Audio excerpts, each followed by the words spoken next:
Good Morning Show with Troy Torres is brought to you by 76 Circle K Guam.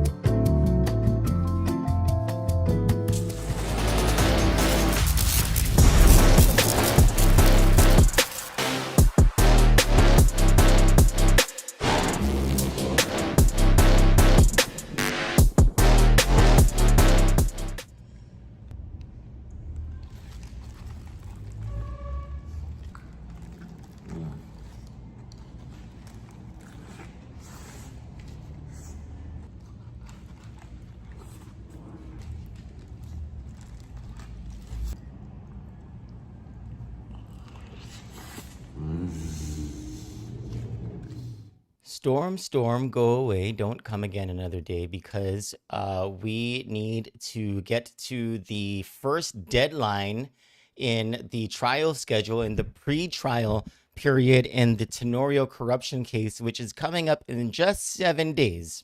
So, barring a change in the trial schedule from the court or force majeure, the public should be treated to the first unraveling of at least the disputed evidence in the highly anticipated Tenorio Corruption Case when pretrial motions become due on July 8. And those normally are not sealed. Those normally are public or documents that would be available to the public. And of course, Kandit will be all over that, as I'm sure all of the media stations will be all over that. And today is the 7th, it's 7 days from now. It's going to happen next Wednesday is the deadline. And nothing stops any of the parties from filing pretrial motions prior to that. What is interesting, you know what, we'll talk about that. We'll talk about, remind me if I forget about what's interesting being that there are 2 defendants who have not filed for extensions in the trial schedule.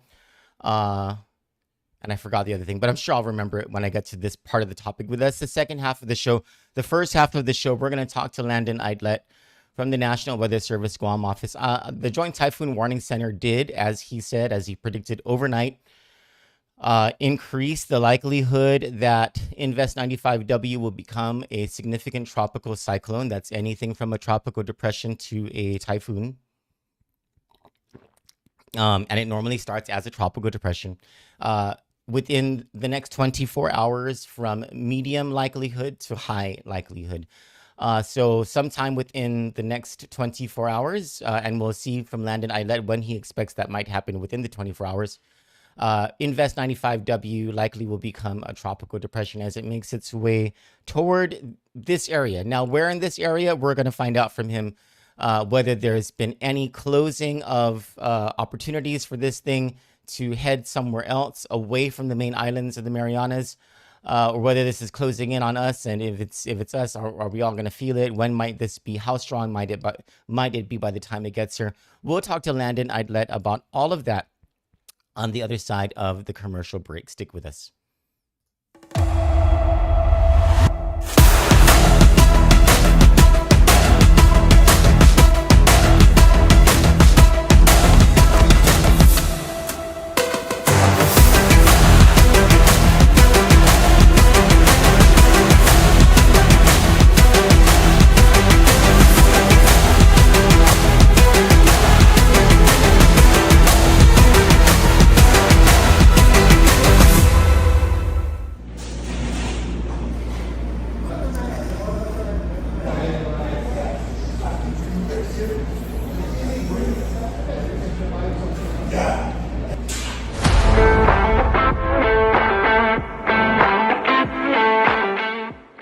Welcome back to the show. It is now 7:13 a.m. on Wednesday, July 1, 2026. And according to our past several days of public conversations with Landon Aydlett from the National Weather Service about 95W, we're just a few days out from the onset of something that is it still coming toward the Marianas, Landon? Can you talk to us about Invest 95W? Hi, Landon. Yeah, unfortunately, this 95W is still coming toward us. You hear me okay? Yes, I can hear you now. Okay, good. Yeah, unfortunately, this 95W is continuing our way. It is evolving. And overnight, around 11 p.m., the Joint Typhoon Warning Center did issue that much anticipated tropical cyclone formation alert on 95W. That means that this low level circulation center is evolving. It is taking shape, and it is now likely to become a tropical depression within the next 24 hours. That could possibly be later today. Yeah, I was going to ask you about what time do you think it might become a tropical depression based on all the forecast models you're looking at?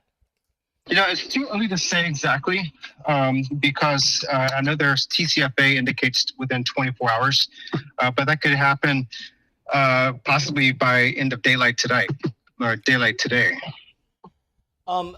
How close is this thing to us, and is it closing in on a cone of a trajectory of possibilities where the center might go?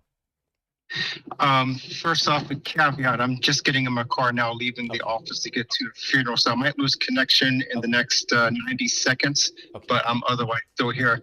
The cone of possibilities or the range of motion for passage to the islands, it is still definitely there.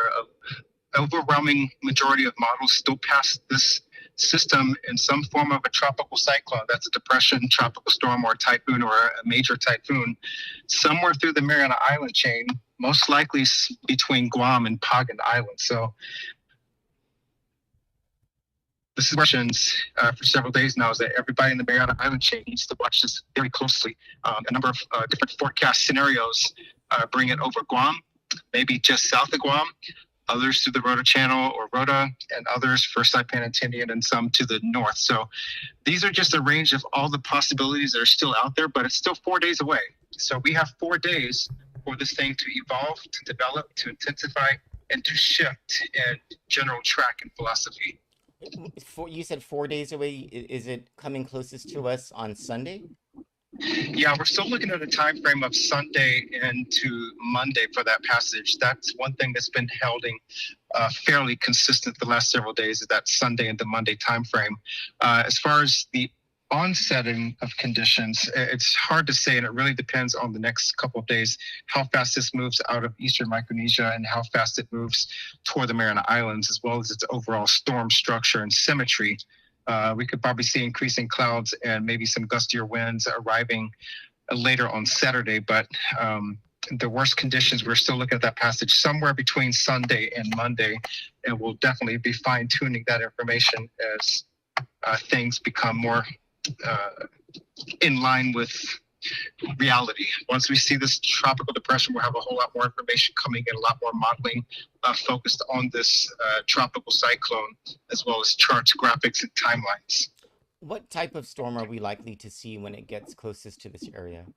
That remains still open for wide speculation. A lot of the forecast models, as you and I discussed last night, are ranging between a strong or severe tropical storm that was similar to what we experienced with Sinlaku here, to a major typhoon. And so this is what has me very concerned, as well as most of my colleagues at the Weather Service here. Some of these possibilities are very much on the higher end of a category 3, 4, maybe worse at time of passage. This still remains relatively speculative because we have to see how this thing really comes together today and tomorrow. And then if rapid intensification occurs, that of course is our worst fear, is that instead of dealing with the category 1 or 2, we could jump up several categories within a short time frame. So we're going to be watching this very closely. And this is why our take-home message right now is to stay tuned, be prepared, and take any steps to maximize your preparedness at home, and to be ready to take more significant actions if it becomes necessary. There are residents who are looking at Google Weather Lab, the Google DeepMind, those models, and discussing how Google DeepMind was pretty close to accurate with Sinlaku, and they're seeing things on Google DeepMind that are unsettling to them. What do you have to say to those residents? Yeah, I feel that unsettlement. This is one of those things that has me really spooked since Monday afternoon, when things started to show that gradual organization. It's got me spooked.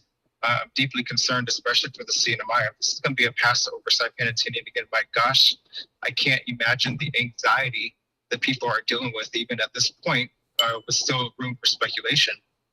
They've had 3 major typhoons since 2015. This is the last thing they want to be dealing with, especially people that still have no power. It breaks my heart to have to be putting out forecasts, but here we are. And so as one Marianas, we're going to be crossing this bridge together. We have to maximize that preparedness because our goal at the Weather Service is 0 loss of life. And I think we can do that. We've done very well with typhoons in the past. Again, it's not clear if this is going to be a Saipan and Tinian passage, a Rota passage, or a Guam passage, or if it barely misses all of us by some degree, which would be great. But we're going to be feeling the impacts of something on Sunday and Monday. And some will be worse than others. It being 7:19 a.m. on Wednesday, July 1, is it a safe call for you guys to make, or I mean, is it something that you would? I'm sorry, is it something that you would recommend for Homeland Security in Guam and the CNMI to inform the peoples of Guam, Rota, Tinian, and Saipan to prepare as though a major typhoon might be pummeling through either one of our islands come Sunday, Monday? Yeah, I think that's a reasonable message from Homeland Security partners, and we've been having those conversations for a couple of days now. I know Guam Homeland put out a press release yesterday, as did CNMI Homeland Security. So we're having frequent conversations. After I get off the phone with you, I'll be making calls to both agencies this morning, and we're going to be going into full operations mode likely this afternoon and doubling down efforts starting tomorrow, especially. I've been in calls with the Congresswoman from CNMI at 2:30 this morning at FEMA as well. So people are taking this serious, and I think that's all to our success in the Mariana Islands. And so we should take rest easy in that belief that people are watching out for us as well as our Homeland Security partners. And so we're going to be bolstering things moving forward. Again, the level of threat remains unclear. How bad is it going to be? What the potential intensities will be? But we will be feeling something Sunday and Monday in the region. So I have a couple questions. You said full operations mode. Did you mean for Homeland Security in Guam and CNMI, or are you talking about National Weather Service? All the above. All of the above. Okay, so when do you expect your first heavy weather briefing? What day? Today? Tomorrow? I'm going to leave that decision up to them, but I would say no later than tomorrow afternoon, probably earlier. I know I'm going to be talking with the CNMI Homeland after I chat with you, but I think we're anticipating something this afternoon to start briefing the MAC group and all the agencies up there, and Guam will probably follow suit very soon. So we're going to have those discussions this morning. You said you spoke with Congresswoman Kim Hines. Is there a reason you haven't spoken with Congressman Moylan, or? No, not necessarily, but I know she was reaching out to me this morning. She reached out to you, but you haven't gotten anything from Congressman Moylan yet? No, not yet. But Congresswoman, she reached out to me from my email yesterday, and so I sent her a quick message, and so we were chatting. I know she will be in the CNMI this week. I know Saturday is their Liberation Day. I think she was coming up with the festivities, and of course, there's going to be probably some modification to plans and activities up there this weekend.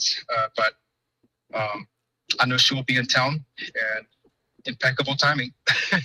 Yeah. So I hear you talking a lot about the CNMI in the last couple of minutes, and I think you know what my curiosities are there, but I'm not going to ask you about that. Just know that I'm curious based on what you're saying. Yeah. Well, anyway, the responsible thing to say is all of us need to start preparing now for the possibility of a major storm, a major typhoon, sometime Sunday or Monday. And though the models are showing things going a certain way, the models also are showing that it could go any of our islands in the Marianas.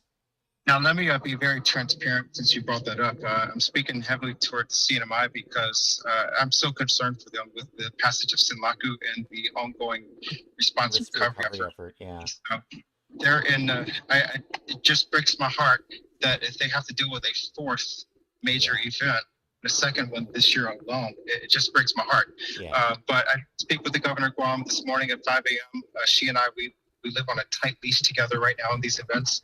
So kudos to the governor of Guam because she's very responsive and receptive to any messages, calls, at any time, day or night. So we're having this conversation since yesterday, and she's ready to take action. Okay. FEMA is standing by. We called with FEMA this morning, and I think this is a testament to all of the success to our region as far as going into an event, that the preparedness is there, the awareness is there, including Guam Power Authority. We're having conversations as well. They have guys up there in CNMI right now. I'm not sure what the plan is for their crews up there. They may keep them up there in the event that if this is a Saipan Tinian hit, they've got crews already deployed. And so we're going to have those conversations. I just can't sing the praises enough of Homeland Security when it comes to preparedness and leaning forward and getting communications out, because as I see it from my Weather Service limited point of view, we're where we need to be. Good. That's good to hear, and thank you for helping to instill confidence in the public's view of the government during times like these. Yeah, I just can't say it enough, and I know Homeland Security here gets a lot of grief for a variety of reasons, but let me say they do a phenomenal job. And when I go into the EOC before these events to do briefings, they are a family. Because these people are working through thick and thin through some harsh conditions, and they also have their family and friends back home to be concerned about, and they're locked into the EOC responding to all kinds of things. So the amount of work and efforts and discussions and things going on behind the scenes that we on the ground don't often see in the public, it's tremendous. Yes, and the same has to be said, of course, about you and your crew over at National Weather Service.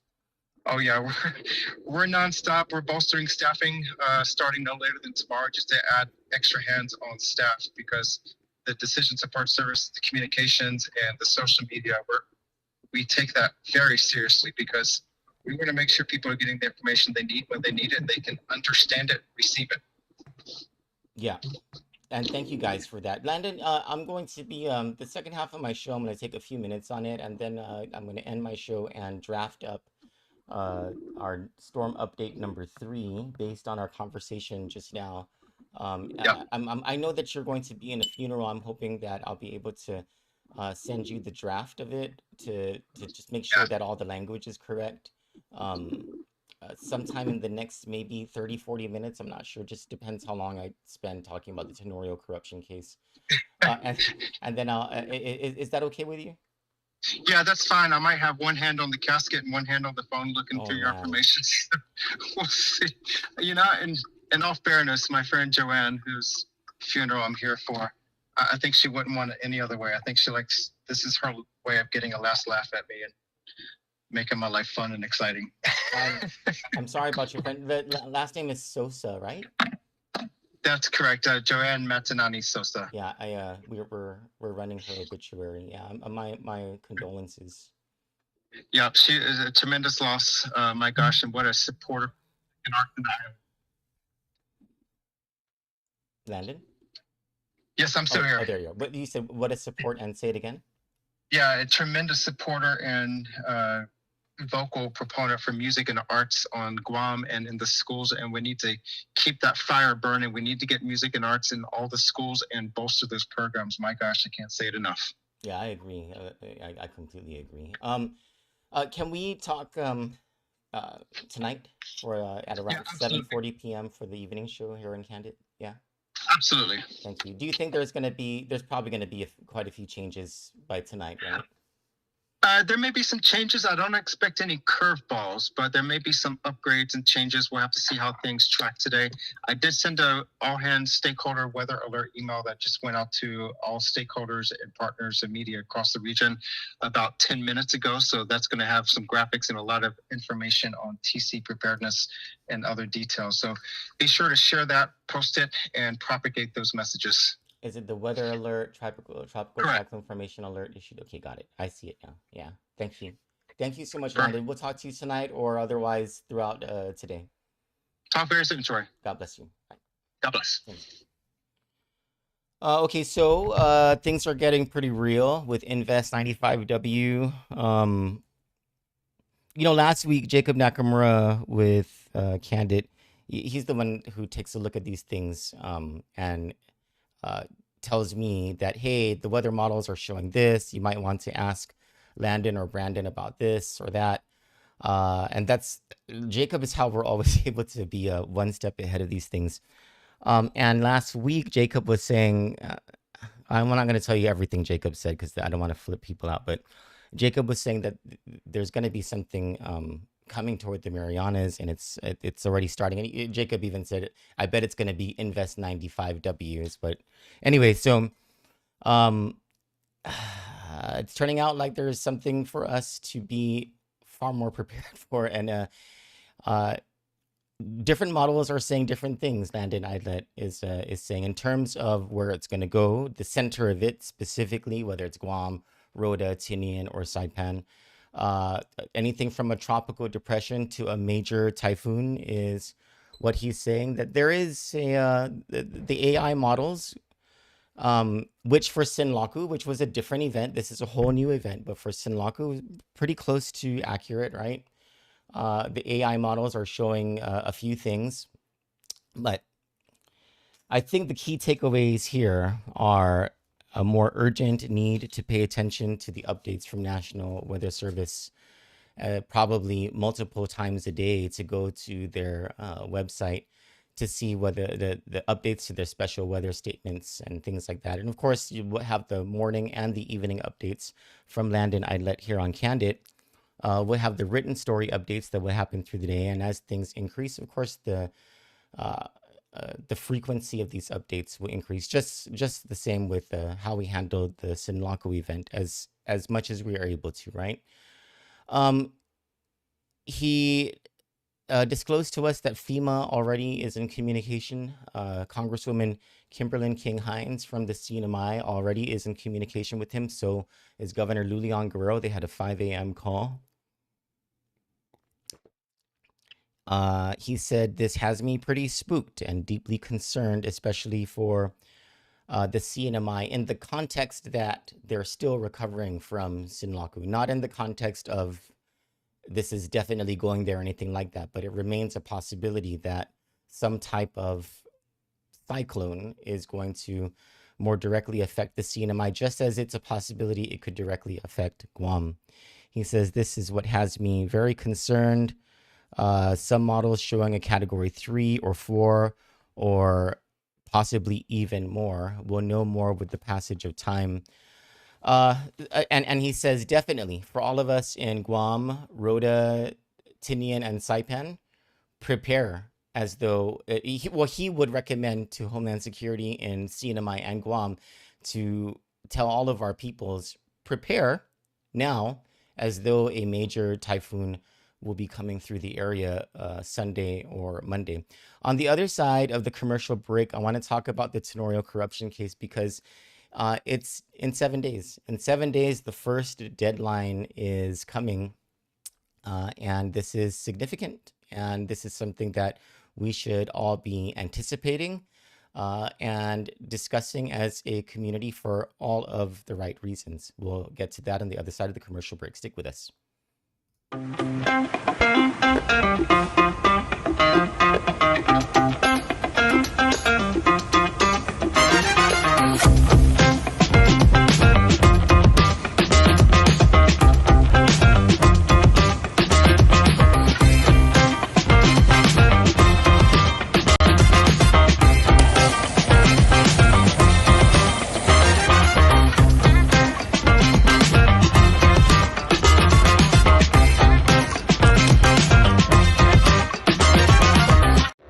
We delivered.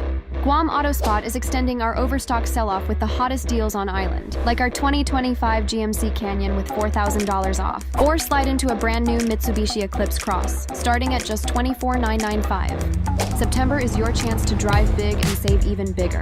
Visit us today or get pre-approved online at guamautospot.com or call 478-AUTO. Guam AutoSpot, where the savings never stop.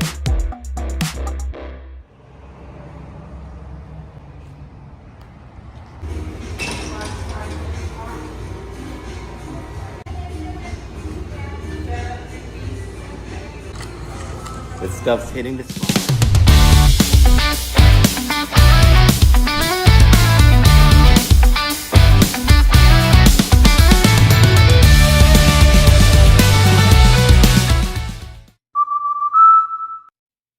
Good morning and welcome back to the show. It is 7:33 a.m. I know we started this show earlier than normal, and that was to accommodate Landon Aydlett's schedule today.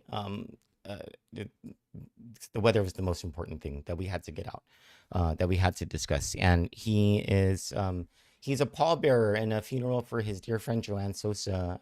Our condolences, of course, to him, to all of her friends, all her family. I've heard nothing but beautiful things about this woman. Anyway, I'm for everyone who is grieving that loss, and any loss, I grieve with you. I pray for you. The I lost my train of thought. Sorry. In 7 days, the Tenorio Corruption Case, the reporting on the Tenorio Corruption Case is expected to accelerate and maintain some type of a rhythm until the trial is over.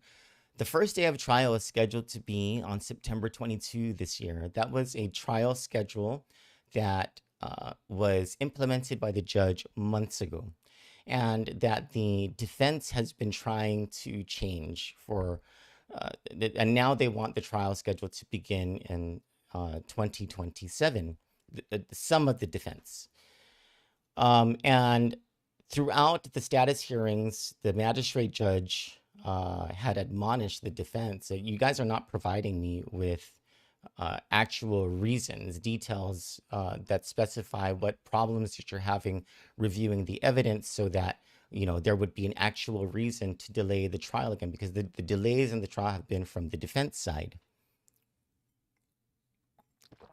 And a status hearing was scheduled for June 16 to discuss the discovery. And the judge said, I need you guys, prior to the status hearing, to file your written motions explaining the problems that you're having with review of discovery. There was no, prior to the judge ruling that the trial schedule will remain as September 22nd. The ruling was made on the 15th of June. No one had, and this was in the afternoon, no one had filed their motion. And then minutes after the judge's order appears on the federal court docket, Tina Sanchez's attorney files a motion saying that they need more time. They didn't provide the reasons why, except that they were waiting for the work of a discovery professional analyst or something like that, someone to compile something. Which is something that was said in court, but there was no. It was a one or two paragraph motion, and so that was the first thing that was filed, and then it was followed by a motion. I believe it was Matthew Tapazia's lawyer who joined, or it was Frankie Rosalind's lawyer. One of them did a joinder to the Tina Sanchez motion. And then Charissa Tenorio's attorney, Jacqueline Terlahi, she was the only one who provided reasons why the judge or the court should consider changing the trial schedule. And it was like a 2 or 3 page document or something like that. It wasn't that exhaustive, but at the very least, there were more reasons given than any of the others. And then everybody else was just sort of a joinder or in agreement with what everybody else was saying. And when I say everybody else, I mean 5 of the defendants. Interestingly, 2 of the defendants did, at least according to the public records on the online docket, there are 2 defendants whose motions to extend the trial schedule either never happened or are missing. And those include Marlene Pinola and Kathleen Pareto.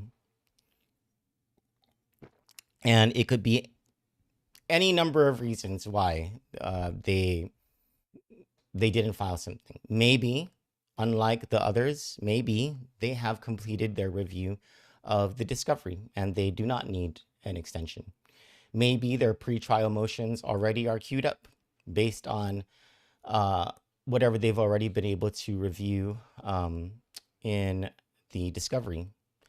Maybe they've pled out and have no further reason to participate in the case, or at least to contest any of the evidence provided by the federal government. there's any number of reasons why it wouldn't have happened, but we don't know what those are right now. That's not publicly available, right? September 22 is the trial schedule date, because September 22, according to the current schedule, is when the first day of jury selection will begin. In federal court, that normally does not take a long time, so it's conceivable, because the jury pool probably has to be a lot bigger because of the number of defendants, and also the profile of the high profile of some of the defendants. So the jury pool will probably be bigger, meaning it'll probably take more than an afternoon, more than a couple of days, probably take a few days to get through the jury selection process. And then as soon as the jury selection process is done, typically the next business day is when opening statements happen. That is something where the government and each of the defense will have the opportunity to make their opening statements in front of the jury, and then the prosecution's case in chief starts. And because there's conceivably 8 people who would make opening statements, you would tend to think that opening statements might take 2, maybe even 3 days. And so what you're looking at is a trial that goes through, that probably starts at the end of September or at the beginning of October. I'm talking about the prosecution's case in chief. And that will continue through the month of, most of the month of October. And then, if the trial goes all the way through, and barring, considering that there is no major events that would interrupt a trial, and there are very few that would, a verdict by the end of October, or sometime toward the end of October, something like that. And in this trial schedule, so you have it's based on September 22, which is the first day of jury selection. But prior to a trial starting, there's a pre-trial period. And in this, according to this trial schedule, the very first deadline in the pre-trial period is coming up in 7 days, on July 8. The defense and the prosecution get the opportunity to, and it's mostly the defense that does this, it's typically the defense that does this, enter motions to exclude from the jury's view or from the trial itself